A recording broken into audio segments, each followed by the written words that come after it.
আল্লাহকে ভয় করো, এতটুকু। 2 ওয়াল তানজুর নাফসুম মা কদ্দামাত লিগাদ, প্রত্যেকটা মানুষের উচিত তার আখিরাত নিয়ে চিন্তা করা। আমার আখিরাতের পুঁজি কি, কামাই কি, সম্বল কি, আমি আমার মালিকের সামনে কি নিয়ে দাঁড়াবো। বলে এই চিন্তা করি বলেই তো এই মজলিসে আসছি, নাকি না অন্য কোনো ধান্দা আছে? খিচুড়ি টিচুড়ি তো নাই না? এই মুফতি সাহেব আছে নাকি? খিচুড়ি আছে? আল্লাহ সারাইছে। খিচুড়ি থাকলে ডর লাগে যে কাস্টমার যা দেখতেছি খিচুড়ি না ওয়াজের, আল্লাহ জানে। তো খিচুড়ি না থাকলে মোটামুটি নিশ্চিত হই যারা আছে অলি পরিষদ হুজুরের বয়ান শুনতেই আসছে। আলহামদুলিল্লাহ। প্রত্যেকটা মানুষের চিন্তা করা উচিত। বলে চিন্তা করি বলেই তো আসছি। কিন্তু দোস্ত, আমাদের আখিরাতের চিন্তাগুলো যথার্থ হচ্ছে কিনা, আখিরাতের প্রস্তুতি যথাযথ হচ্ছে কিনা, যতটুকু দরকার, যেই পরিমাণের দরকার, যেই কোয়ালিটির দরকার, সেই পরিমাণ সেই কোয়ালিটি হচ্ছে কিনা, নাকি ঘাটতি আছে, ত্রুটি আছে, বিচ্যুতি আছে, কমতি আছে, বুঝবো কেমনে? তো আল্লাহ সুবহানাহু ওয়া তাআলা আমাদের উপর দয়া করছেন। দয়া কি করছেন? যে আমাদের জন্য আল্লাহ তাআলা হযরতে সাহাবায়ে কেরাম রিদওয়ানুল্লাহি আলাইহিম আজমাইনদেরকে নমুনা বানাইছেন। নমুনা, যে তুমি তোমার সব কিছু সাহাবীদের সাথে মিলায়া দেখো, তুমি তোমার ঈমানকে সাহাবীদের ঈমানের সাথে মিলায়া দেখো। যদি দেখো মিলে যায় তো বুঝবা তোমার ঈমান ঠিক আছে, আর না মিললে বুঝবা ভেজাল আছে। তখন তোমার কাজ হলো ঠিক করে নেওয়া। এই কথাটা কার? একটু বলেন না, কথা বলেন না। এই কথাটা কার? আর জোরে বলেন। আল্লাহ বলেছেন, فَإِنْ آمَنُوا بِمِثْلِ مَا آمَنْتُمْ بِهِ فَقَدِ اهْتَدَوْا وَإِنْ تَوَلَّوْا فَإِنَّمَا هُمْ فِي شِقَاقٍ।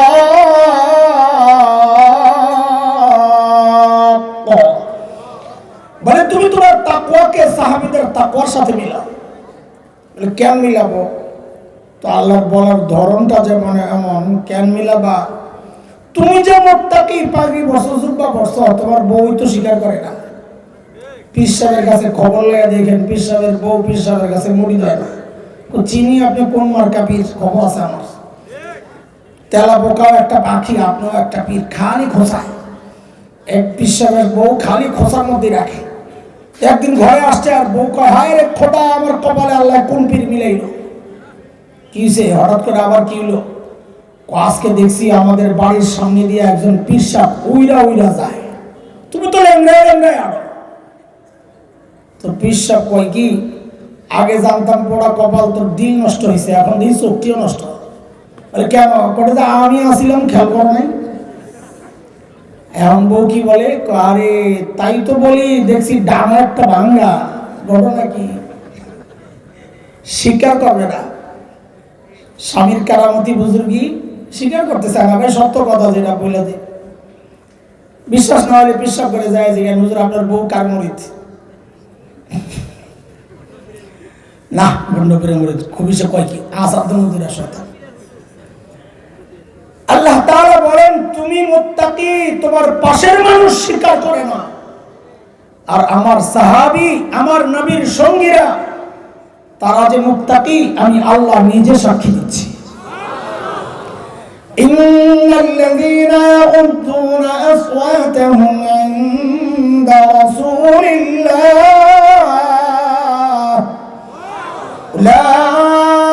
উলাইকাল্লাযীনা ইমতাহানাল্লাহু কুলুবাহুম লিত্তাকওয়া লাহুম মাগফিরাতুন ওয়া আজরুন আযীম।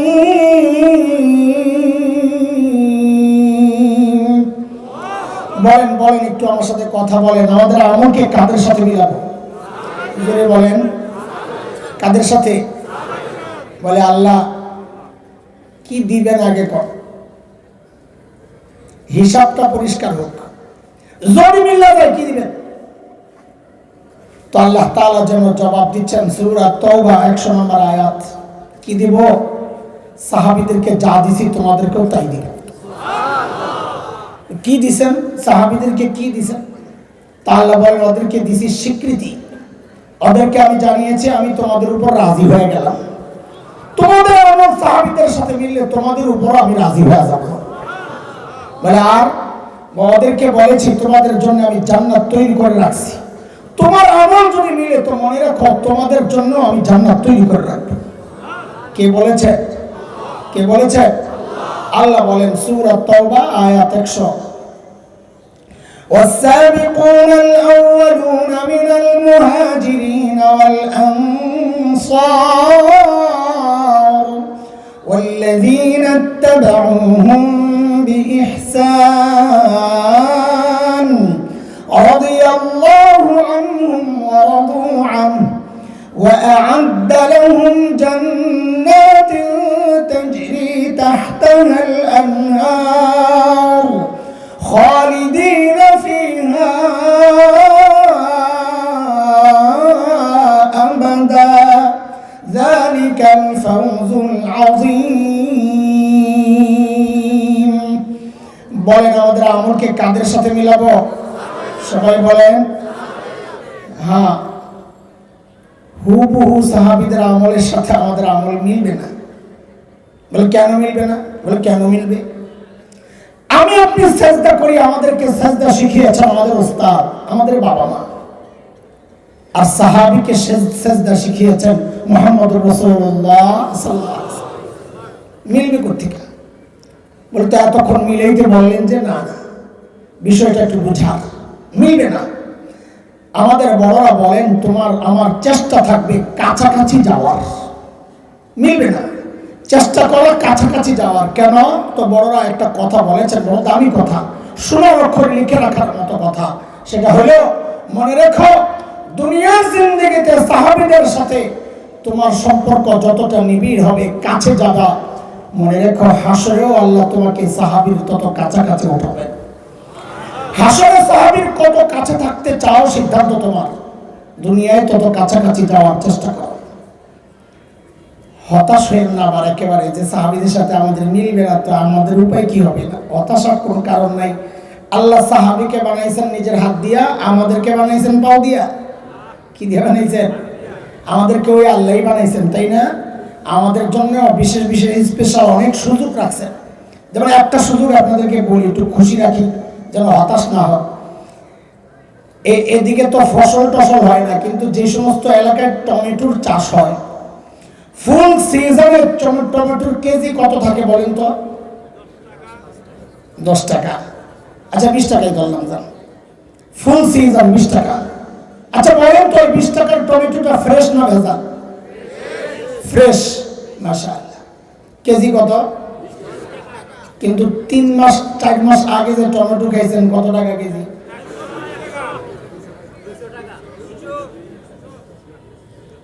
120 টাকা কইয়া আমার কষ্টটা আর বাড়াইয়েন না। এক জায়গায় যারা খালি শুনছিলাম 300 টাকা, আমার বড় শান্তি লাগছে, কারণ 280 পর্যন্ত আমি ধরা খাওয়া মানুষ। আচ্ছা 200 টাকাই ধরলাম। বলেন ওই 200 টাকার টমেটোটা ফ্রেশ না ভেজাল? হ্যাঁ, কারবারটা দেখেন তো, ভেজালটা খান 200 টাকায় আর ফ্রেশটা খাইছেন 20 টাকা। এই যে দামের তারতম্যটা উল্টা হয়ে গেল, কারণটা কি বলেন? সিজন আন সিজন সবাই সেটা। তাহলে এখান থেকে একটা মূলনীতি বের করছি আমরা, কি যে সিজনের জিনিস হয় ফ্রেশ কিন্তু রেট হয় কম। না কম কেন দিবে? আপনি আত্মীয় লাগে এ করে এটা আসল রেট। অফ সিজনের জিনিস হয় ভেজাল কিন্তু রেট হয়। এই নিয়মটা বুঝছেন? এই মূলনীতি বুঝছেন? আবার বলে সিজনের জিনিস হয় ফ্রেশ, রেট হয় আবার কম। মুরগি বানাই দেবো কিন্তু বারবার ভুল বলে কি আসল রেট। অফ সিজনের জিনিস হয় ভেজাল কিন্তু রেট হয়। আল্লাহর সাথে যখন একা একা কথাবার্তা বলবেন না, বলেননি হায় আল্লাহ বলবেন বলবেন, যত একা একা কথা বলবেন তত মহাব্বত বাড়বে। হুজুর একা একা আবার কেমনি কথা বলে? চুপচাপ বিড়বিড় করবেন আর কি। আল্লাহ আমার উপর রাগ হয়েছেন না? রাগ হয়ে কি করবেন? শয়তানের লগে সংসার, মাফ করে দিলে তো হয়। আচ্ছা দেন না মাফ করে, আমারে জাহান্নামে দিবেন না, নিজের হাতে বানাইছেন জাহান্নামে ফালানোর লিগে। আর দেন যদি তো এটা আপনার ইচ্ছা, কিন্তু মনে রেখেন আমারে জাহান্নামে দিলে কিন্তু আপনার শত্রু, আপনার নবীর শত্রু, আমার শত্রু শয়তান খুশি হইব। আর আমারে জান্নাত দিলে আপনার নবী খুশি হবেন। কারে খুশি করবেন আপনার ইচ্ছা। এই বয়া বয়া চুপচাপ খালি বীর বীর বীর বীর করবেন। হ্যাঁ, আল্লাহ খুব খুশি হন একা একা কথা বললে। ওই একা একা কথা বলার সময় একদিন বলবেন, আল্লাহ একটা কথা আছে। কি কথা বল? বলে, আল্লাহ আমারে তো ইবাদতের সিজনে পাঠান নাই। বলে, ইবাদতের সিজন আবার কোনটা? বলে, যারা নবী আলাইহিস সালামকে দেখে দেখে ইবাদত করছেন, বলে ইবাদতের সিজন। আমারে পাঠাইছেন অফ সিজনে, শেষ জামানায়, ফিতনার জামানায়। বলে, তো কি হইছে বল? বলে, আল্লাহ আমারে যেহেতু ফিতনার জামানায় পাঠাইছে, অফ সিজনে পাঠাইছে, আমার আমলটা একটু ভেজাল হইলে হইতেও পারে, কিন্তু রেটটা বাড়ায় দেওয়া লাগবে। পারবেন না কইতে? হ্যাঁ, মনে করেন না যে বানায় বানায় খালি মারতাছি। না না, ওলামারা আছে, ধরবে আমারে। হাদিস আসছে, হাদিস, শেষ জামানায় সুন্নতের দাম শহীদের সওয়াব। আসেনি?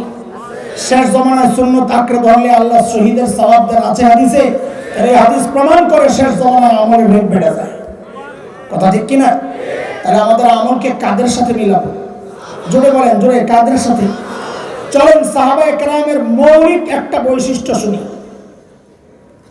তারপর মিলাই। একটা বৈশিষ্ট্য, সাহাবীদের অনেক দারুণ দারুণ বৈশিষ্ট্য, একটা বৈশিষ্ট্য শোনাই আপনাদেরকে। হযরত আব্দুল্লাহ ইবনে মাসউদ রাদিয়াল্লাহু আনহু তাবিঈদের উদ্দেশ্যে বলতেছেন, তাবিঈদের, ইন্নাকুম আকসারু সালাতান ওয়া আকসারু সিয়ামান ওয়া আকসারু জিহাদা মিন আসহাবি রাসূলিল্লাহি সাল্লাল্লাহু আলাইহি ওয়াসাল্লাম ওয়ালাকিন কানু খায়রাম মিনকুম। শুনো, তোমাদের নামাজ বেশি, তোমাদের রোজা বেশি, তোমাদের হজ বেশি নবীর সঙ্গীদের থেকে, সাহাবীদের থেকে, কিন্তু তারা ছিল তোমাদের চেয়ে উত্তম। আশ্চর্য! তাবিঈরা অবাক হয়ে গেছে, আমল বেশি আমাদের, উত্তম তারা। ঘটনা কি? হযরত আব্দুল্লাহ ইবনে মাসউদ বলেন, কারণ হচ্ছে ফাইন্নাহুম কানু আযহাদা মিনকুম ফিদ দুনিয়া ওয়া আরগাবা মিনকুম ফিল আখিরাহ। কারণ সাহাবীদের বড় আজীব বৈশিষ্ট্য ছিল, তারা ছিল তোমাদের চেয়ে বেশি দুনিয়া বিমুখ এবং তোমাদের চেয়ে বেশি আখিরাত মুখী। এটা কাদের বৈশিষ্ট্য? চলেন একজন সাহাবীর একটা ছোট্ট গল্প শোনাই আপনাদেরকে, কারণ অনুসরণ করার জন্য তাদের বিষয়টা আপনাদের সামনে ক্লিয়ার থাকা লাগবে। আল্লাহর নবী সাল্লাল্লাহু আলাইহি ওয়াসাল্লামের একজন শ্রেষ্ঠ সাহাবী ছিলেন হযরত সাঈদ ইবনে আমির আল-জুমাহি রাদিয়াল্লাহু আনহু। দেখেন, গাল গল্প শোনায় টাইম পাস করা আমাদের কাজ না, এটা অথেন্টিক কিতাবের গল্প। সুয়ারুম মিন হায়াতিস সাহাবা একটা কিতাব আছে, সাহাবীদের জীবনী নিয়ে, আরবের খুব সমাদৃত কিতাব। ওই কিতাবের প্রথম ঘটনা এটা আমি যা শোনাচ্ছি আপনাদের। হযরত সাঈদ ইবনে আমির আল-জুমাহি মুসলমান হয়েছেন একটু দেরিতে। দেরিতে মুসলমান হলে কি হবে? ঈমান ছিল বড় পাক্কা। কতটা পাক্কা? একটা ছোট্ট গল্প শুনলেই বুঝবেন। হযরত ওমর যখন খলিফা, ওমর নরম না গরম? ওই তাড়াতাড়ি কও, কেমন গরম? আচ্ছা, কেমন কেমন গরম ওটা একটা হাদিস শুনলেই বোঝা যায়। নবী আলাইহিস সালাম বলেছেন, ওমর যে রাস্তায় চলে শয়তান আর ডরে ওই রাস্তায় থাকে না। এটাই যথেষ্ট বোঝার জন্য ওমর কত গরম। এমন গরম মানুষটারে যায় হযরত সাঈদ বলেন কি জানেন, ওমর আল্লাহ দায়িত্ব দিয়েছেন, ঠিকঠাক মতো আদায় করে, নাহলে কিন্তু খবর আছে। বাপ রে বাপ, এর কলিজার সাহস কত! এত সাহস কই পেয়েছে? কারণ হচ্ছে মানুষ যত সৎ হয় তার সাহসটাও তত উঁচা হয়। নিজের মধ্যে দুই নম্বরই থাকলে কথা বলবে মিন মিন মিন মিন করে, আর তেলের কৌটা খালি করবে। কি করে খালি করে? মাখে। এটা কেন? যখন নিজের মধ্যে দুই নম্বরই থাকে। সাংবাদিক সম্মেলনে বসছে, কতগুলো শুয়োর বসে রয়েছে সামনে, ওগুলা জিজ্ঞেস করে, মাননীয় প্রধানমন্ত্রী, আপনি এই বয়সে কাজের এত এনার্জি কোথায় পান? সারা দুনিয়ার জন্য আপনি উন্নয়নের রোল মডেল। বাপরে বাপ, শয়তানের রোল মডেল। উন্নয়নের রোল মডেল, কাজ করছে 10 টাকার, খাইছে 2000 টাকা। উন্নয়নের রোল মডেল। হযরত ওমর সর্বনাশ, এই লোকের তো ঈমান বড় মজবুত। আমাদের দেশের নেতারা কি করতো? ওরে কিছু বুস্তুস দিয়ে বিদায় করে গোয়েন্দা সংস্থারে কইতো, এটা তেল বেড়ে গেছে, ওরা আয়না করে ঢুকা। ঠিক নি কথা? কিন্তু তিনি আল্লাহর নবীর সাহাবী, তারা সৎ লোক তালাশ করে। নিজে দুর্নীতি করে না, তো এই জন্য আশপাশে আর দুর্নীতি দিয়ে সাজাইতে হয় না। নিজে যারা দুর্নীতি করে, আশপাশটাও এরকম দুর্নীতিবাজ দিয়ে সাজায়, আর লেনদেনারে পাশের দেশে নিয়ে বান্দারা হে যেন বিপদে বললে টান দিলে জানতে যায়। আর ওই পাশের দেশওয়ালারা যখন দেখে তার গোলামরা এই দেশ থেকে লাথি দিয়ে বাগাই দিয়েছে, তখন এখন মাথা খারাপ হয়ে যায়। তখন খালি হুমকি দেয়, পেজ আটকায় দেবো। কি আটকায় দিব? পেজ বলে আটকায় দিব। তা আমাকে দে, আমরা আম্মাই শিখাই দিয়ে গেছে না, পেজ ছাড়া তরকারি রান্ধন যায়, লাগবে না তো পেজ। যে কয়দিন পেজ আগে বন্ধ করে দিছি, এখন দাদাই বস্তা সামনে কান্দে, দাদা কি খবর, কেন কাঁদছেন? দাদা বলে, দাদা বাংলাদেশিরা তো পেজ দিচ্ছে না, পেজ তো পচে যাচ্ছে দাদা। খাওয়া করে খাবে হতো না, ওটা তো সেই কলিজারের খাওয়া। মানসিকতা অত্যন্ত নিচু, লেভেল একেবারে নিচু। এই জন্য তো গল্প তৈরি হয়েছে। দুপুর বেলা গেছে ভাই বোনের বাড়িতে বেড়াইতে, কলিং বেল টিপে টিপে বোন তো দরজা খোলে না। ভাই বুঝছে কাহিনী কি, বোন কেন দরজা খোলে না। ভাই বাহির থেকে বলছে, দিদি আমি কিন্তু খেয়ে আসছি।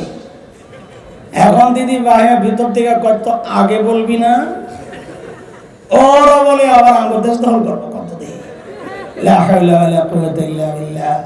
একটা দেশ দখল করার জন্য মানসিক শক্তি লাগে, কিন্তু কথা বলে। এই জন্য আমি বলি, যাদের চরিত্র এত নোংরা, যাদের রুচি এত নিচে, আরেক দেশ দখল করার হিম্মত তাদের হওয়ার কথা না। হ্যাঁ, আরে এগুলো তো আমাদের বাচ্চা, ওরা আসবে পাগড়ি নিবে, তো তাকায় থাকলে আমার কথা আমার কেমন লাগে, আমার বলতে মনে চায়। একটা লাইনে আসি, কথা শুনেন, তাদের আমার ছাড়তে হবে তাড়াতাড়ি। আমি বরং বলি, আমার দেশ দখল করার আগে নিজেকে হাগার জায়গা ঠিক করে আইস। এখনো যারা রাস্তাঘাটে টয়লেট করে, মলত্যাগ করে, এরা বলে আমার দেশ দখল করবে। কত দিন কারবার। আমরা যখন দেওবন্দ গেছি, তো দেওবন্দ থেকে, কলকাতা থেকে দেওবন্দের ট্রেনে উঠছি, লম্বা জার্নি। তো সকাল হইলেই কৌতূহল নিয়ে জানালার কাছে যাইতাম, নতুন নতুন এলাকা দেখা যায়। হায় আল্লাহ, গেলি যে দৃশ্যটা দেখতাম, লজ্জায় মুখ ফিরিয়ে নিতাম। কি রেল লাইনে লাইন ধরে বসে দিত সব, ফ্যামিলি প্যাকেজ। বুড়া জুয়ান, নারী পুরুষ, গুড়া গাড়া যা আছে, চিকন এরকম এরকম এরকম চিকন একটা বোতল নিয়ে বসে। মানিজ্য রক্ষার্থে মাথা নিচের দিকে, মহিলারা কাপড়টার একটু টাইনা দেয়, পিছন দিয়া খালি মলত্যাগ করতেছে রাস্তার পাশে। এইরকম ট্রেন লাইন, রেল লাইনের পাশে ওরা নাকি আমার দেশ দখল করবে, এই হুমকি দেয়। আমি তখন বলি, সাহস করে ঢুকে যা, সাহস করে ঢুকে যা, খেলা হবে ইনশাআল্লাহ। ছোটবেলা থেকে যে জিহাদের চেতনা লালন করছি, তোরা না ঢুকলে ওটা বাস্তবায়নের সুযোগ তো পাচ্ছি না। ঢুকে যা, ঢুকে যা। আমাদের দখল করার হুমকি দেশ। আমরা তো ভিন্ন কিছু, আমরা চিন্তা রাখছি, পরিকল্পনা সাজাচ্ছি। আমাদের পরিকল্পনা বাস্তবায়ন শুরু হয়ে গেছে। কেন? আমাদের স্বপ্ন বাস্তবায়ন শুরু হয়ে গেছে। তাকায় দেখো, সিরিয়ায় কালিমার পতাকা উঠছে। তাকায় দেখো, আফগানিস্তানে কালিমার পতাকা উঠছে। আমরা স্বপ্ন দেখি, খুব শিগগির দিল্লির লালকেল্লায় আবার কালিমার পতাকা পথ করা হবে, পথ করা হবে। নারায়ে তাকবীর, নারায়ে তাকবীর। ইসলামের শত্রুরা, আরে বলো আমার শত্রুরা, বাংলাদেশের শত্রুরা আমার দেশ দখল করার পরিকল্পনার আগে ওলামায়ে দেওবন্দের ইতিহাসটা একটু পড়ে আসো। বাংলাদেশে ওলামায়ে দেওবন্দের এক সোনার ইতিহাস আছে। ওলামায়ে দেওবন্দের রক্ত যখন এই উপমহাদেশের জমিন স্পর্শ করেছিল, ব্রিটিশ লাল কুত্তারা পালাতে বাধ্য হয়েছিল। ওলামায়ে দেওবন্দের রক্ত যখন আফগানিস্তানের জমিন স্পর্শ করেছিল, রাশিয়ার শেখ ভল্লুকেরা পালাতে বাধ্য হয়েছিল। সাম্প্রতিক কালে তালেবানের শরীর হয়ে ওলামায়ে দেওবন্দের রক্ত যখন আফগানিস্তানের জমিন স্পর্শ করেছে, আমেরিকা নেটো কুত্তার মতো পালাতে বাধ্য হয়েছে। মনে রাখো, বাংলার জমিন যদি স্পর্শ করে, নতুন ইতিহাস সৃষ্টি হবে। সেটা হচ্ছে একটাকে পালাতে দেওয়া হবে না, পালাতে দেওয়া হবে না।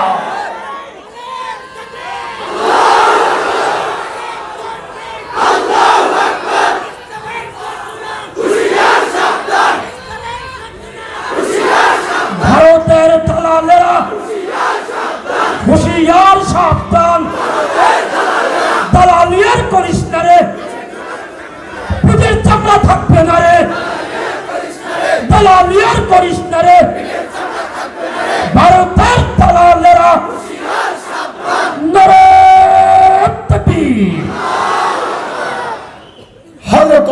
কাছে যখন হযরত সাঈদ ইবনে আমির আল জুমাহি, আমাদের চিটাগাং, এগুলো যখন বাণিজ্যিক শহর, ওই সময় গোটা দুনিয়ার বাণিজ্যিক শহর ছিল সিরিয়া। এবার বুঝে শুনে বলেন তো, সেই সিরিয়া শহর হিমসের গভর্নর ধনী হওয়ার কথা না গরিব হওয়ার কথা? কেমন ধনী বলেন? এক শব্দে বলেন, সময়ের সেরা ধনী। বলেন বলেন, সময়ের। হিমস থেকে এক দল আসছে হযরত ওমরের সাথে সাক্ষাৎ করার জন্য। তাদের কিছু অভিযোগ অভিযোগ ছিল, দারিদ্রতার কষাঘাতে পিষ্ট হচ্ছিল, অর্থনৈতিক মন্দা, এই সমস্ত ব্যাপার নিয়ে আসছে। হযরত ওমর বললেন, তোমরা একটা কাজ করো, হিমসের গরিবদের একটা লিস্ট দাও। দুনিয়া বিমুখতা সাহাবীদের যে চরিত্র, ওইটা বুঝাচ্ছি, মাথায় রাখতে হবে, কোত্থেকে কই গেছে। হিমসের গরিবদের একটা লিস্ট দাও। হিমসের লোকেরা একটা লিস্ট করছে লম্বা, নিয়ে হযরত ওমরের কাছে জমা দিয়েছেন। ফুকারা ও হিমস, হিমসের গরিবদের লিস্ট। আল্লাহু আকবার।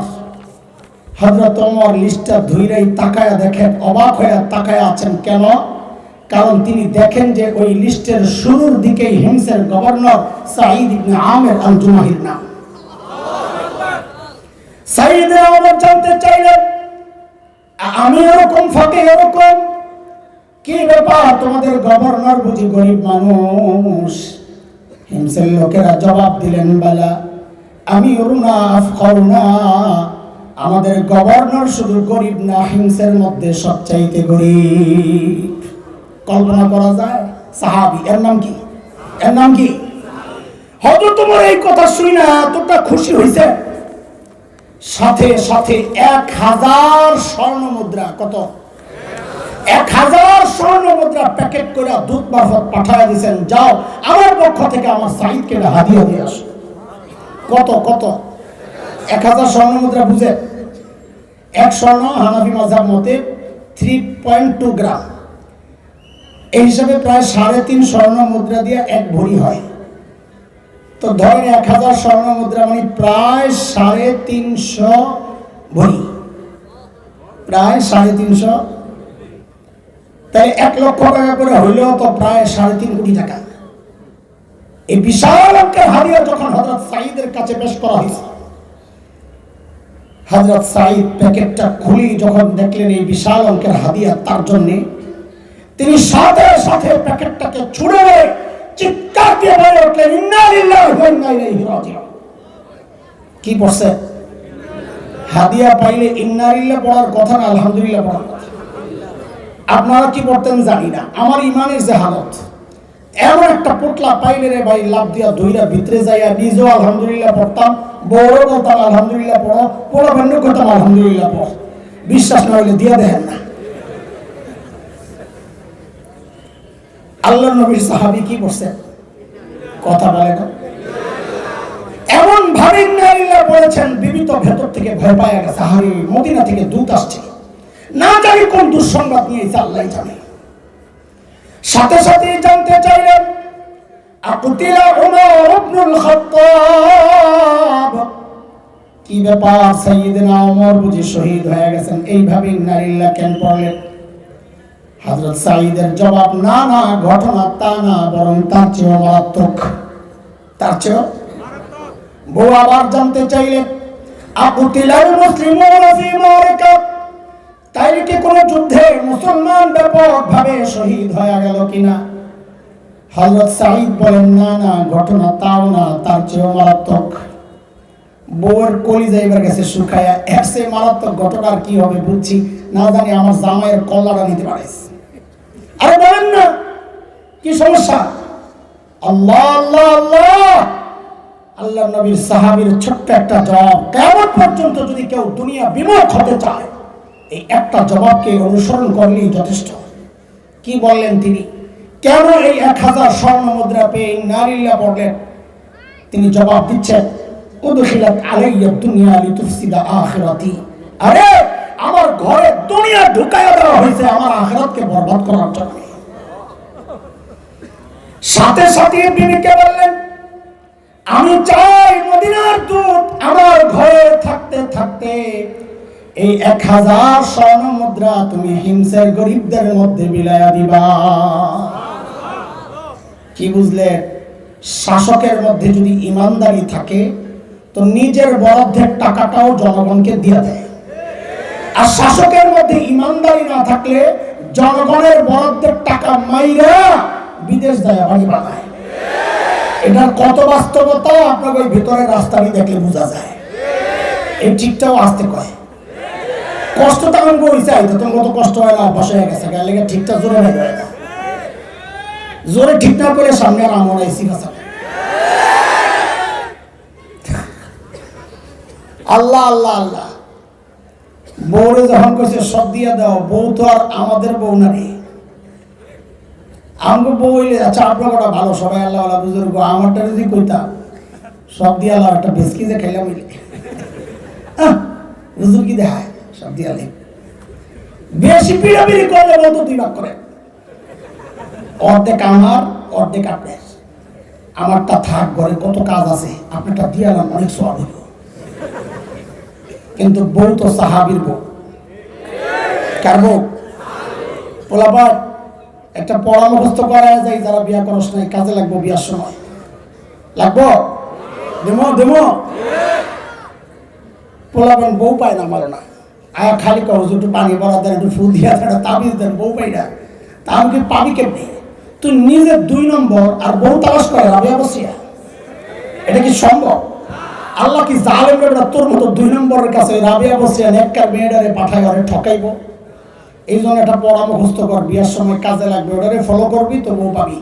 বল আমার সাথে, জাসকার লগে তেসকা না হাইসা আগে পরামর্শ কর, ছাগল খাইনি খা গায়ের গোষ্ঠী সরব না, এবার হাসে ক নিচের দিকে তাকায়া জাসকার লগে তেসকা বল।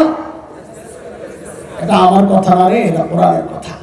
সূরা নূরে আসছে, আল্লাহ বলেন আল খাবিসাতু লিল খাবিসিনা ওয়াল খাবিসুনা লিল খাবিসাত ওয়াত তাইয়িবাতু লিত তাইয়িবিনা ওয়াত তাইয়িবুনা লিত তাইয়িবাত উলাইকা মুবাররাউনা মিম্মা ইয়াকুলুন লাহুম মাগফিরাতুন ওয়া রিজকুন কারীম।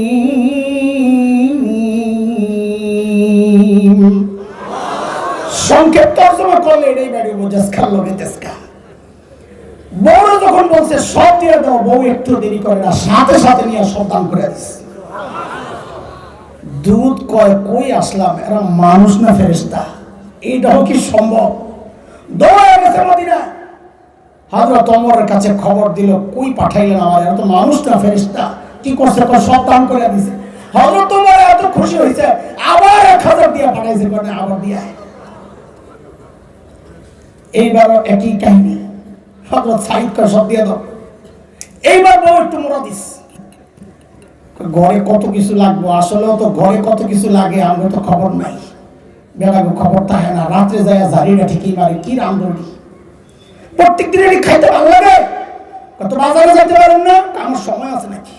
ওই বেলা সময় না থাকলে যায় কথা কবি না, ছোট মতন ঢুকি যা দিয়ে খায়া ঘুরে থাকবে, ঠিকঠাকও কয় না।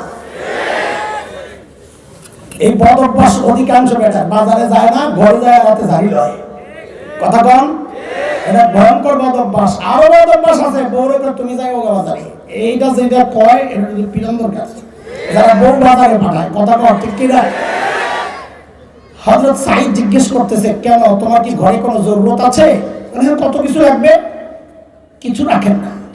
তো হযরত সাইদ বলেন কি, জরুরত থাকলে কিছু কেন, পুরোটাই রেখে দাও। তো বউ তো তাহলে তো আরো ভালোবাসা আল্লাহ। হযরত সাইদ বলেন, দেখো আমাদের ভাঙা ঘর ডাকাত পড়তে পারে, আমাদের নিজের কাছে না রেখে কোথাও আমানত রাখি, যিনি আমানত এমন ভাবে রাখবেন যে আমাদের প্রয়োজনের সময় চাওয়ার আগেই দিয়ে দিবেন, দিবেন যে যা রাখছি তার চেয়ে অনেক বাড়াইয়া দিবেন। বউকে আলহামদুলিল্লাহ এমন লোক কই পাওয়া যাবে? তা হযরত সাইদ বলেন, তাইলে এটাও দান করে দাও। দান করা মানে আল্লাহর কাছে আমানত রাখা, কিয়ামতের মাঠে যখন আমাদের প্রয়োজন হবে যা রাখছি তার চেয়ে অনেক বাড়াইয়া দিয়ে দিবেন। দূতের তো এবার মাথা খারাপ হয়ে অবস্থা, যে আগের নেই তো ভালো ছিল, কি অবস্থা, আবার দৌড়ে গেছে হযরত ওমরের কাছে যে কই কি এগুলা মানুষ তো না। হযরত ওমর এইবার শুনে এতটা খুশি হয়েছে, সাথে সাথে হুকুম জারি করলেন, এই কাফেলা রেডি করো, আমার সাইদকে দেখতে যাব। এটা বর্তমান দুনিয়া না, মোবাইলের টিকিট পাঠায় দিয়েছে, এয়ারপোর্ট থেকে চট করে উঠে গেছেন। কি কি শব্দ এটা? চট করে। কি নতুন শুনছস লাগে তোরা? চট করে জায়গা না, মানুষ চট করে ঢুকে যায় কাছাকাছি থাকলে। আমরা বলি চট করে না ঢুকে চট পইরা ঢুকেন। কোন জায়গায়? চটটা পিঠে বান্ধা একবারে ঢুকেন। এইবার যদি পোলাবেন পায় তো কালামানিকার মতন পিঠায় কলা পাতা হয়। কথা ঠিক না? কথা বল। এই শয়তানটারে পোলাবেন পিটাইছে, একটাই ভালো লাগছে খালি, সেটাও বলতে পারি না। একটা জায়গার মতো লাথি আমার খুব পছন্দ ছিল, কিন্তু আমি চাইছিলাম ওরে আর একটু দিতে। এই জানোয়ার কোরআনের পাখিটা হারে সারা জিন্দেগি মানুষকে কোরআনের কথা শোনাইছে। আল্লামা দিলওয়ার হোসেন রহিমাহুল্লাহ, সাঈদী রহিমাহুল্লাহ সরকার ওদের পাতানো যে আদালত রায় দিল যাবজ্জীবনের, এই শয়তানটা মানতে রাজি না, কোন ওরে ফাঁসি দিতে হইব, শয়তানের গোষ্ঠী ফাঁসি দিতে হইব।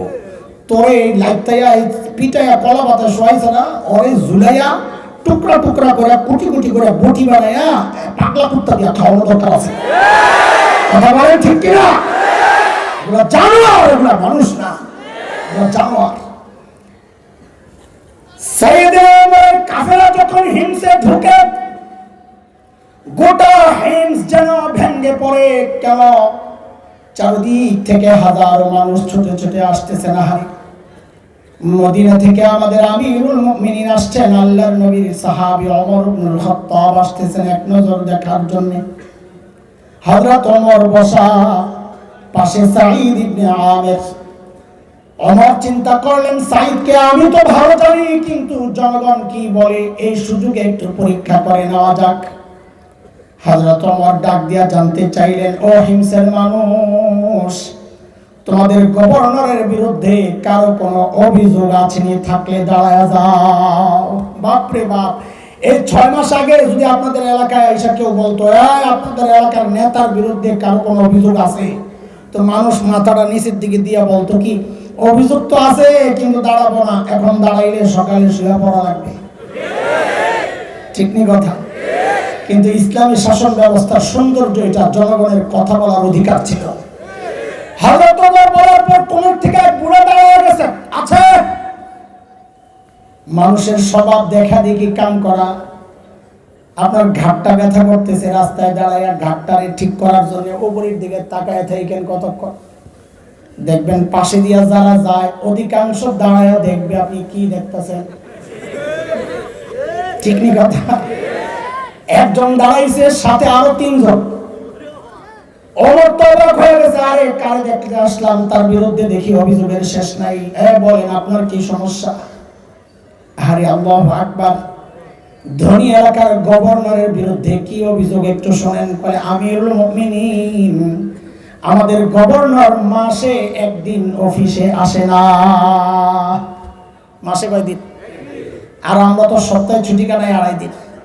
আর কত বন্ধ, সুবহানাল্লাহ, দুনিয়ায় আগমন দিবস, দুনিয়া থেকে বিদায় দিবস, দেশে ঢোকা দিবস, দেশ থেকে দৌড়ানি খাওয়া দিবস, এই দিবস ওই দিবস। দিবস বাড়তে বাড়তে 20 বছর পরে না জানি দেওয়ান লাগে জামাই বউ কাজে কাজে দিবস। এমন বাড়া বাড়তেছে, আর তার পাইব না খুঁজছে শেষে দিবস। আল্লাহ আল্লাহ, আমাকে মজাই লাগে বন্ধ কাটাই বেতন পাই আমরা না, আপনারা যারা সরকারি চাকরি করেন হ্যাঁ কথা বললাম। বলেন কি সমস্যা? বলে মাসে একদিন অফিসে আসে না। হযরত ওমর ধরছেন, সাইদ জবাব দাও, কেন তুমি মাসে একদিন অফিসে আসো না? আসামির কাঠ গড়ায় ধনী এলাকার গভর্নর, যিনি সিস্টেম মতো সময়ের সেরা ধনী হওয়ার কথা, ঠিক কিনা, দাঁড়ায় জবাব দিচ্ছেন, কেন মাসে একদিন অফিসে আসে না? বলে, আমিরুল মুমিনিন, আপনি তো জানেন আমি গরিব মানুষ। এই যে আমার গায়ে 2 টুকরা কাপড় দেখতেছেন, একটা লুঙ্গির মতো করে পরা, আরেকটা চাদর মতো করে জড়ানো। আমিরুল মুমিনিন, আমার না এই 2 টুকরা কাপড় ছাড়া আর কোনো কাপড় নেই। বলে, মাসে অফিসে একদিন কেন আসো না? বলে, এই 2 টুকরা কাপড় 1 মাস পরতে পরতে দুর্গন্ধ হয়ে যায়, নিজেরও কষ্ট হয়, যারা আসে আমার কাছে ওদেরও কষ্ট হয়, তাই মাসে একবার উপরেরটা ধুয়ে দেই, শুকায়া গেলে নিচে পড়ি, নিচেরটা ধুয়ে দিয়ে শুকায়া গেলে উপরে জড়াই। আমিরুল মুমিনিন এই কাজটা করতে করতে আমার বেলা একটু উপরে উঠে যায়, আমি আসি না, এই কথা ঠিক না। উনি হয়তো সকাল সকাল এসে আমাকে না পেয়ে ভেবেছেন আমি আসি না, আসি একটু দেরি হয়। হযরত ওমর বুঝছেন অভিযোগের ধরন। দ্বিতীয় জন বলেন আপনার কি সমস্যা? ও আল্লাহ, দ্বিতীয় জনের অভিযোগ আরো মারাত্মক। কি বলে? আমিরুল মুমিনিন আমাদের গভর্নরকে দিনে তো পাই, রাতে আর পাই না। কি ডিউটি লইছে, আরে রাতেও সময় দেওয়া লাগবে। দেখেন অবস্থা। হযরত ওমর তো ধরছেন, সাইদ জবাব দাও, কেন তোমাকে রাতে পাওয়া যায় না? আল্লাহর নবীর সাহাবী কাচুমাচু হয়ে জবাব দিচ্ছেন, আমিরুল মুমিনিন এটা তো প্রকাশ করার ব্যাপার ছিল না, একান্ত ব্যাপার ছিল। এখন প্রশ্নের মুখে পড়ে গেছে যেহেতু না বলে অত পারছি না। কেন আমাকে রাতে পাওয়া যায় না? আমিরুল মুমিনিন কাসামতু হায়াতি বাইনা রাব্বি ওয়া বাইনা ইবাদি। আমিরুল মুমিনিন জীবনটারে দুইটা ভাগ করছি। রাতটা আমি আমার মালিককে সময় দেই, দিনটা মালিকের বান্দাদেরকে সময় দেই। হায় আল্লাহ, হায় আল্লাহ। আমরা তো অনেক ব্যস্ত মানুষ, দুনিয়ার সব কিছু চলে, মালিককে টাইম দেওয়ার সময় আমরা পাই না। আমার সব ঠিকঠাক মতো চলছে, আমার হায়াতের ভাগ ফেসবুক পায়, আমার হায়াতের ভাগ ইউটিউব পায়, খেলোয়াড়রা পায়, গায়ক গায়িকা পায়, নায়ক নায়িকা পায়, আমার পরিবার সংসার, আমার নেতা সব পায়। পায় না কেবল আমার মালিক। মালিককে টাইম দেওয়ার সময় আমার হাতে নাই। আমি আর তুমি ছাড়া দুনিয়ার সব মালিককে টাইম দেয়। ওই একটা গাছের দিকে তাকায় দেখো না, কি মনে হয় গাছটা বুঝি এমনি দাঁড়ায় আছে? না না না না, ওই গাছটাও দাঁড়ায়া দাঁড়ায়া মালিকের তাসবিহ পড়ে। যে কুকুরটাকে নিকৃষ্ট প্রাণী মনে করে তাড়ায়া দেয়, ওই কুকুরটাও রুকুর হালতে মালিকের তাসবিহ পড়ে। যে পোকামাকড় গুলোরে আমি পায়ে ধরে মেরে ফেলি, ওই পোকামাকড় গুলো সিজদার হালতে মালিকের তাসবিহ পড়ে। পড়ি না কেবল আমি আর তুমি, আমাদের সময় হাতে নাই। সময় বন্ধু একদিন আসবে, কসম আল্লাহ, সেদিন করার থাকবে না কিচ্ছু। চিৎকার করে করে শুধু কানবো আর বলবো, ইয়া লাইতানি কদ্দামতু লিহায়াতি। আরে সময় মতো যদি একটু পুঁজি বানায় আসতাম, তাইলে আর বাম হাতে আমল নামাটা নেওয়া লাগে না। তাও নিচি নিচি কোন দিক দিয়া কলিজা ছিদ্র করে পিছনে নিয়া, এখন তো আমল নামা দেখি না, তো আল্লাহর পক্ষ থেকে ফেরেশতারা গাট্টারে মটকায়া দিছে, দেখ তোর আমল নামা। আমল নামা দেখাই দেওয়া লাগবে। চিৎকার কি বলে, ইয়া লাইতানি লাম উতা কিতাবিয়া। আর আমল নামা যদি আমার না দেওয়া হতো, ওয়ালাম আদরি মা হিসাবিয়া, আমি জানি না আমার হিসাব কি হবে। ইয়া লাইতাহা কানাতিল কাদিয়া, মৃত্যু পর্যন্তই যদি সব শেষ হয়ে যেত আর বিচারের মুখোমুখি দাঁড়াতে না হতো। ও দুনিয়ার টাকাওয়ালা, আজকে টাকা দিয়ে বিচার পাল্টো। সেদিন চিৎকার করে করে কাঁদতে হবে আর বলতে হবে, মালিয়া, আমার মাল আমারে বাঁচাইতে পারলো না। আজকে ক্ষমতার দাপটে বিচার পাল্টাও।